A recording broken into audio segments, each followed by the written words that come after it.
This is Bishop Craig in Northern Michigan, and this is Take One for the week of September 4. Peace be with you.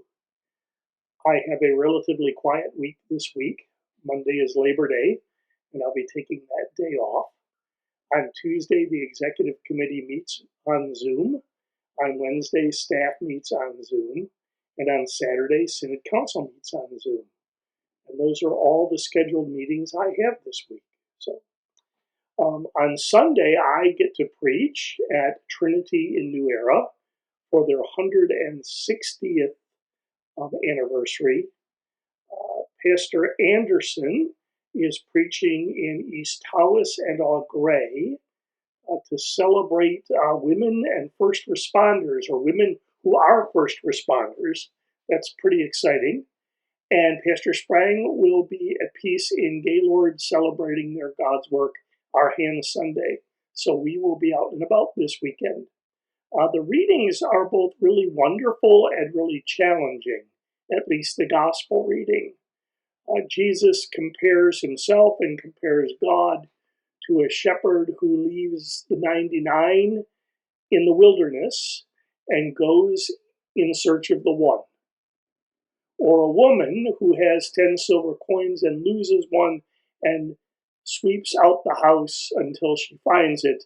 And when they find their lost lamb or their lost coin, both give a great party and celebrate. And Jesus says that's how God is. So that is really good news when we are lost.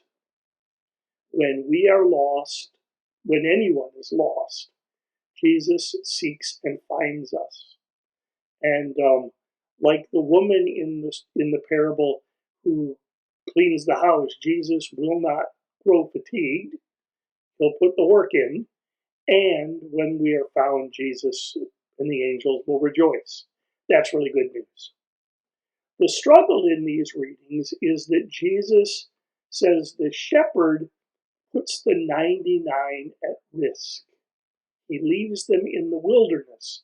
He leaves them vulnerable to attack from wolves and to being stolen by robbers. You see, Jesus in this parable is not talking to the lost. He's talking to the scribes and the Pharisees who are grumbling that he welcomes sinners and tax collectors and eats with them. And what Jesus is saying is that God's preference is for the lost. God gets more excited over one sinner who repents than 9 or 99 that need no repentance. And that's a hard word for we who try to be righteous, like the scribes and the Pharisees. And yet, and we can get resentful. In fact, some would say that the religious authorities became so resentful of Jesus extending God's love to people who they knew didn't deserve it. That's why they put Jesus on the cross. And in his death, Jesus proclaimed it and demonstrated that nothing will, not even death, will keep him from pursuing the lost. And in the resurrection, God said, yes, indeed, this is who God is, the seeker of the lost. So the question that I'm struggling with in this good news parable is, in this time as a church, will we join Jesus in pursuing the lost, or will we spend ourselves protecting and preserving the flock by not offending anyone who considers themselves righteous? Now, obviously, we can't leave the 99 to go search for one. And even if we wanted to, is that wise? Is it good stewardship?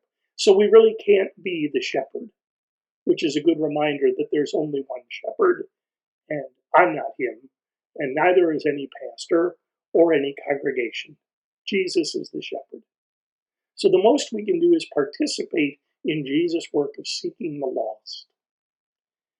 And to do that, I think we need to grab our brooms and sweep out our church house and figure out what dust bunnies need to be banished and what clutter needs to be cleared so that we can join Jesus in his work of pursuing the lost.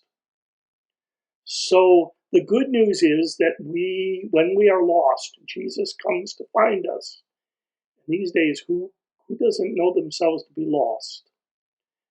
And the challenge is Jesus is going to be pursuing the lost, not preserving the flock. And so to be in Jesus' work, to be involved in Jesus' work, we need to make the lost a priority. So that's what I'm thinking about for preaching in New Era on their 160th anniversary. And then the Wednesday, what would it be, the 14th, I get to preach on this same text as at the installation of Pastor Alex Ivers at Christ United in DeWitt. So we're going to see how the one sermon tweaks for those occasions. So I hope you have a quiet week, as I hope to have a quiet week.